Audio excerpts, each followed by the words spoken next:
ଆଜି ଆମେ ଏକ ଏମିତି ପୌରାଣିକ କାହାଣୀର ଗଭୀର ଆଲୋଚନା କରିବାକୁ ଯାଉଛେ ଯେଉଁଠି ଗୋଟିଏ ମୁହୂର୍ତ୍ତରୁ ଭୁଲ ପୁରା ଦେବ ଅସୁର ସଂଘର୍ଷର ମୂଳଦୁଆ ପକାଇଥିଲା। ହଁ। ଆମ ପାଖରେ ଜଗନ୍ନାଥ ଦାସଙ୍କ ଓଡ଼ିଆ ଭାଗବତର ତୃତୀୟ ସ୍କନ୍ଧରୁ କିଛି ଅଂଶ ଅଛି, ଆଉ ଆମର ଉଦ୍ଦେଶ୍ୟ ହେଉଛି ଏହି ଘଟଣାର ପରସ୍ତ ପରସ୍ତ ଖୋଲି ତାର ପ୍ରକୃତ ଅର୍ଥ ବୁଝିବା।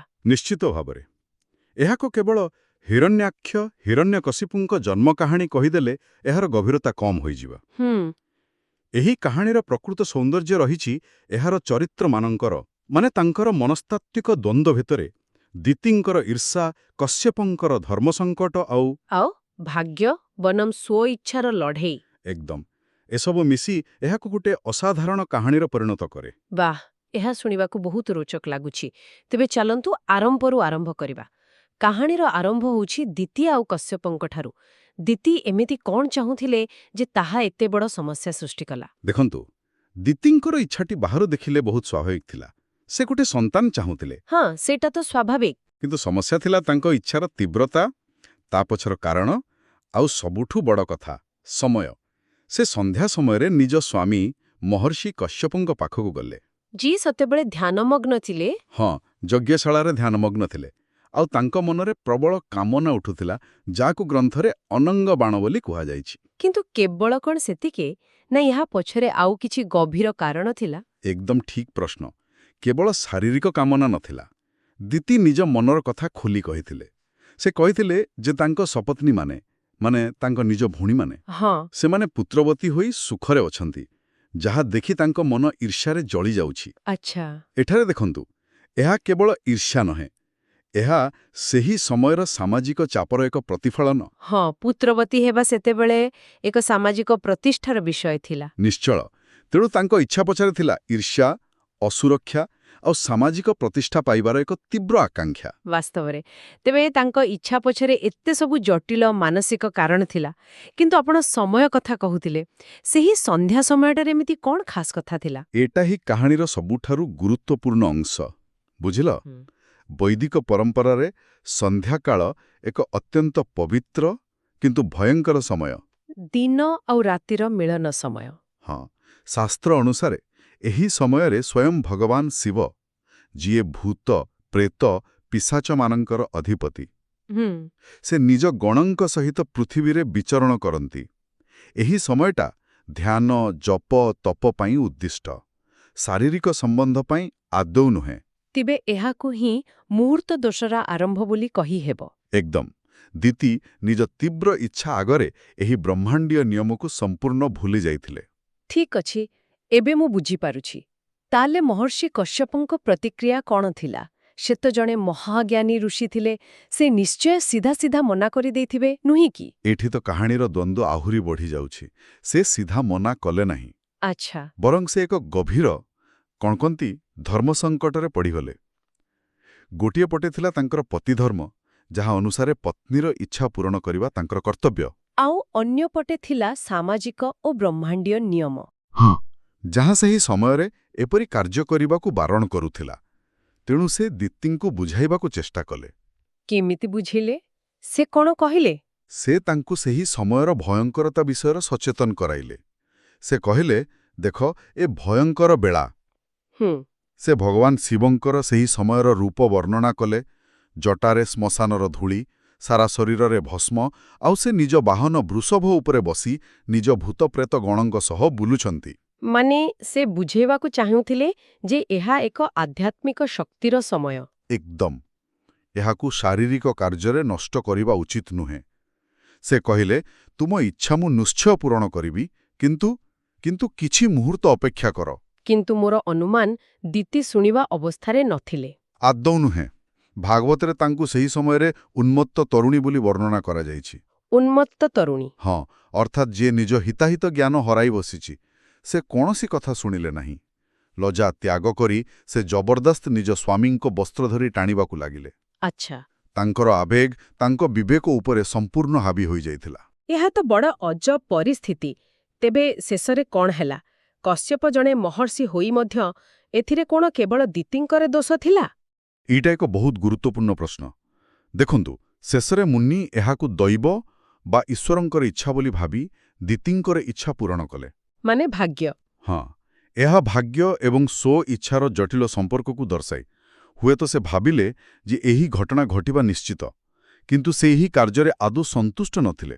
ସେଇଟା କେମିତି ଜଣାପଡ଼ିଲା? କାରଣ କାର୍ଯ୍ୟ ସମାପ୍ତ ହେବା ମାତ୍ରେ ସେ ତୁରନ୍ତ ଯାଇ ପବିତ୍ର ଜଳରେ ସ୍ନାନ କରି, ଆଚମନ କରି, ଗାୟତ୍ରୀ ମନ୍ତ୍ର ଜପ କରି ଧ୍ୟାନରେ ବସିଗଲେ। ଏହା ତାଙ୍କର ଗଭୀର ଅନୁତାପର ପ୍ରମାଣ ଥିଲା। ଆଉ ଦିତି, ତାଙ୍କର କ'ଣ ହେଲା? ତାଙ୍କର ମଧ୍ୟ କିଛି ଅନୁତାପ ହେଲା ନା ନାହିଁ? ହଁ, ତାଙ୍କର ମଧ୍ୟ ତୁରନ୍ତ ଅନୁତାପ ଆସିଲା, ଯେତେବେଳେ ତାଙ୍କର କାମନା ଶାନ୍ତ ହେଲା ଏବଂ ସେ ଦେଖିଲେ ଯେ ତାଙ୍କ ସ୍ୱାମୀ କିପରି ଅନୁତାପରେ ଧ୍ୟାନମଗ୍ନ ଅଛନ୍ତି। ସେ ଲଜ୍ଜାରେ ମୁଣ୍ଡ ନୁଆଇଦେଲେ। ସେ ନିଜ ଭୁଲ ବୁଝିପାରିଲେ ଏବଂ ଭଗବାନ ରୁଦ୍ରଙ୍କୁ କ୍ଷମା ମାଗିବାକୁ ଲାଗିଲେ। ସେ ପ୍ରାର୍ଥନା କଲେ ଯେ ତାଙ୍କ ଗର୍ଭରେ ଥିବା ସନ୍ତାନକୁ କୌଣସି କ୍ଷତି ନ ହେଉ। ତେବେ ସେ କେବଳ ଖଳନାୟିକା ନଥିଲେ, ତାଙ୍କ ଭିତରେ ବି ଦ୍ୱନ୍ଦ୍ୱ ଥିଲା। ନିଶ୍ଚିତ। ତେବେ କାର୍ଯ୍ୟ ସରିଛି, ଅନୁତାପ୍ୟ ଆସିଛି। ଏହା ପରେ କ'ଣ ପରିସ୍ଥିତି ବଦଳିଗଲା? କଶ୍ୟପ ତାଙ୍କୁ କ୍ଷମା କରିଦେଲେ କି? କ୍ଷମା ତ ଦୂରର କଥା, କର୍ମର ଫଳ ତ ମିଳିବାର ଥିଲା। ବୁଝିଲେ, କଶ୍ୟପ ଧ୍ୟାନରୁ ଉଠି ଯାହା କହିଲେ ତାହା ହିଁ ଏହି କାହାଣୀର ମୋଡ଼ ବଦଳାଇଦେଲା। ସେ ଦିତିଙ୍କୁ କହିଲେ ଯେ ଯେହେତୁ ତାଙ୍କର ମନ, ଚିତ୍ତ ଆଉ ସବୁଠୁ ବଡ଼ କଥା ସମୟ ସବୁକିଛି ଅପବିତ୍ର ଥିଲା, ତେଣୁ ଏହାର ପରିଣାମ ବହୁତ ଭୟଙ୍କର ହେବ। କି ପ୍ରକାର ପରିଣାମ? ସେ କ'ଣ ଭବିଷ୍ୟବାଣୀ କଲେ? ସେ ସ୍ପଷ୍ଟ ଭାବରେ କହିଲେ ଯେ ଏହି ମୁହୂର୍ତ୍ତ ଦୋଷ ଭୟଙ୍କର ଯୋଗୁଁ ତାଙ୍କ ଗର୍ଭରୁ 2 ଜଣ ଅତ୍ୟନ୍ତ ଦୁଷ୍ଟ ଓ ଅଧାର୍ମିକ ପୁତ୍ର ଜନ୍ମ ନେବେ। ସେମାନେ 3 ଲୋକରେ ଆତଙ୍କ ସୃଷ୍ଟି କରିବେ, ନିରୀହ ପ୍ରାଣୀଙ୍କୁ ହତ୍ୟା କରିବେ, ମହାପୁରୁଷମାନଙ୍କୁ ଅପମାନିତ କରିବେ। ଏହା ଶୁଣି ଦିତି ଭୟରେ କାନ୍ଦିବାକୁ ଲାଗିଲେ। ଏହା ତ ବହୁତ ଭୟଙ୍କର ଭବିଷ୍ୟବାଣୀ। କିନ୍ତୁ ମୁଁ ଯେତିକି ଜାଣିଛି, କାହାଣୀରେ ଏହାପରେ ଏକ ବଡ଼ ମୋଡ଼ ଆସିଥିଲା। ଦିତି ନିଜ ପୁତ୍ରମାନଙ୍କ ମୃତ୍ୟୁକୁ ନେଇ ଚିନ୍ତିତ ନଥିଲେ, ବରଂ ଅନ୍ୟ କିଛିକୁ ନେଇ ଭୟ କରୁଥିଲେ। ଠିକ୍? ଏକଦମ ଠିକ୍ ଧରିଛନ୍ତି। ଆଉ ଏଇଟା ହିଁ ଦିତିଙ୍କ ଚରିତ୍ରର ସବୁଠୁ ଆଶ୍ଚର୍ଯ୍ୟଜନକ ଦିଗ। ଯେତେବେଳେ କଶ୍ୟପ କହିଲେ ଯେ ସେମାନଙ୍କୁ ଅତ୍ୟାଚାର ବଢ଼ିଗଲେ, ସ୍ୱୟଂ ଭଗବାନ ବିଷ୍ଣୁ ଅବତାର ନେଇ ସେମାନଙ୍କୁ ବଧା କରିବେ, ଦିତିଙ୍କ ଭୟ କମିଗଲା। ସେ କହିଲେ, ଯଦି ମୋ ପୁତ୍ରମାନେ ଭଗବାନ ବିଷ୍ଣୁଙ୍କ ଚକ୍ରରେ ପ୍ରାଣ ହରାଇବେ, ତେବେ ମୋର କୌଣସି ଦୁଃଖ ନାହିଁ। ତେବେ ତାଙ୍କର ପ୍ରକୃତ ଭୟ କ'ଣ ଥିଲା? ତାଙ୍କର ପ୍ରକୃତ ଭୟ ଥିଲା ବ୍ରାହ୍ମଣକୁ ନେଇ। ବ୍ରାହ୍ମଣକୁ?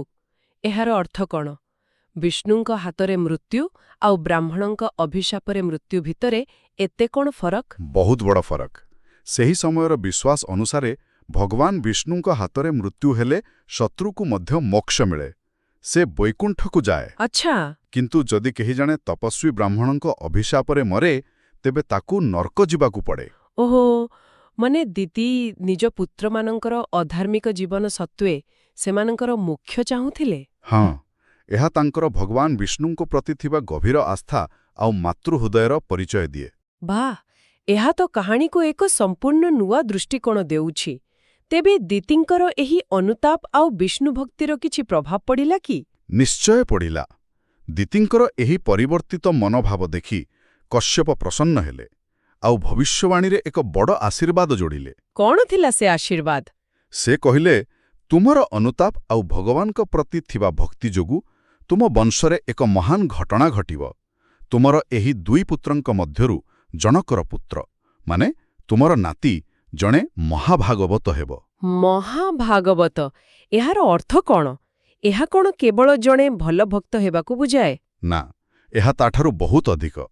କଶ୍ୟପ ଏହାର ପୁରା ବିସ୍ତୃତ ବର୍ଣ୍ଣନା ଦେଇଛନ୍ତି। ସେ କହିଲେ ଯେ ତାଙ୍କ ନାତିର ଯଶ ସାରା ସଂସାରକୁ ପବିତ୍ର କରିବ। ସେ ପରର ସୁଖରେ ସୁଖୀ ଆଉ ପରର ଦୁଃଖରେ ଦୁଃଖୀ ହେବ। ତାର କୌଣସି ଶତ୍ରୁ ରହିବେ ନାହିଁ। ଆଉ ସବୁଠୁ ବଡ଼ କଥା କ'ଣ? ସେ ଭିତରେ ବାହାରେ, ଜଳ, ସ୍ଥଳ, ଆକାଶ, ସବୁଠି ସମସ୍ତଙ୍କ ଭିତରେ କେବଳ ଭଗବାନଙ୍କୁ ହିଁ ଦେଖିବ। ଏହା ତ ସ୍ପଷ୍ଟ ଭାବରେ ଭକ୍ତ ପ୍ରହ୍ଲାଦଙ୍କର ଆଗମନର ସୂଚନା। ତେବେ ଯେଉଁ ବଂଶର ଆରମ୍ଭ ଏତେ ଅନ୍ଧକାରମୟ ଆଉ ଅଶୁଭ ଥିଲା, ସେହି ବଂଶରେ ଭକ୍ତିର ଏତେ ବଡ଼ ପ୍ରତୀକ ଜନ୍ମ ନେବେ? ଏହା ହିଁ ଏହି କାହାଣୀର ଶ୍ରେଷ୍ଠ ଅଂଶ। ଯେତେବେଳେ ଦିତି ଏହା ଶୁଣିଲେ ଯେ ତାଙ୍କ ପୁତ୍ରମାନେ ବିଷ୍ଣୁଙ୍କ ହାତରେ ମୁକ୍ତି ପାଇବେ ଆଉ ତାଙ୍କ ନାତି ଏତେ ବଡ଼ ଭକ୍ତ ହେବେ, ତାଙ୍କ ମନର ସମସ୍ତ ଦୁଃଖ ଦୂର ହୋଇଗଲା। ସେ ଆନନ୍ଦିତ ହେଲେ? ହଁ, ଗୋଟିଏ ଭୁଲରୁ ଅସୁର ଜନ୍ମ ନେଲେ, କିନ୍ତୁ ସେହି ଭୁଲର ଅନୁତାପରୁ ମିଳିଥିବା ଆଶୀର୍ବାଦରୁ ପରମ ଭକ୍ତଙ୍କ ଆଗମନର ରାସ୍ତା ବି ଖୋଲିଗଲା। ତେବେ ଏହି ସବୁର ଅର୍ଥ କ'ଣ? ଯଦି ଆମେ ଏହି ପୂରା କାହାଣୀକୁ ଏକାଠି ଦେଖିବା, ଏହା ଆମକୁ କ'ଣ ଶିକ୍ଷା ଦିଏ? ଗୋଟିଏ ଭୁଲ ସମୟରେ ଅନିୟନ୍ତ୍ରିତ ଇଚ୍ଛାର ଗୋଟିଏ ମୁହୂର୍ତ୍ତ ହଁ ଏକ ବିଶ୍ୱବ୍ୟାପୀ ସଂଘର୍ଷକୁ ଜନ୍ମ ଦେଲା। କିନ୍ତୁ ସେହି ଭୁଲରୁ ହିଁ, ସେହି ଅସୁର କୂଳରେ ହିଁ ଭକ୍ତିର ଶ୍ରେଷ୍ଠ ଉଦାହରଣ ପ୍ରହ୍ଲାଦଙ୍କର ମଧ୍ୟ ଜନ୍ମ ହେଲା। ଆଉ ଏଠି ହିଁ ଆମକୁ ଚିନ୍ତା କରିବା ପାଇଁ ଏକ ବଡ଼ ପ୍ରଶ୍ନ ମିଳୁଛି। ଏହି କାହାଣୀ ଦର୍ଶାଉଛି ଯେ କିପରି ଏକ ଅନୁଚିତ ବା ଖରାପ କାର୍ଯ୍ୟରେ ମଧ୍ୟ ପରବର୍ତ୍ତୀ ସମୟରେ କିଛି ମହାନ ପବିତ୍ର ଜିନିଷର ଉତ୍ପତ୍ତି ହୋଇପାରେ। ଖରାପରୁ ଭଲ ବାହାରିପାରେ। ହଁ, ଏହା ଆମକୁ ଭାବିବାକୁ ବାଧ୍ୟ କରେ, ଯଦି କୌଣସି ଭୁଲ କାମର ପରିଣାମ ଶେଷରେ ଏକ ବଡ଼ ମଙ୍ଗଳକାରୀ ହୁଏ, ତେବେ କ'ଣ ସେହି ମୂଳ ଭୁଲ କାମର ପ୍ରକୃତି ବଦଳିଯାଏ, ନା ଏହା କେବଳ ଦେଖାଏ ଯେ ସୃଷ୍ଟିର ନିୟମ ଆମ ଭଲ ଏବଂ ଖରାପର ସରଳ ପରିଭାଷାଠାରୁ ବହୁ ଅଧିକ ଜଟିଳ।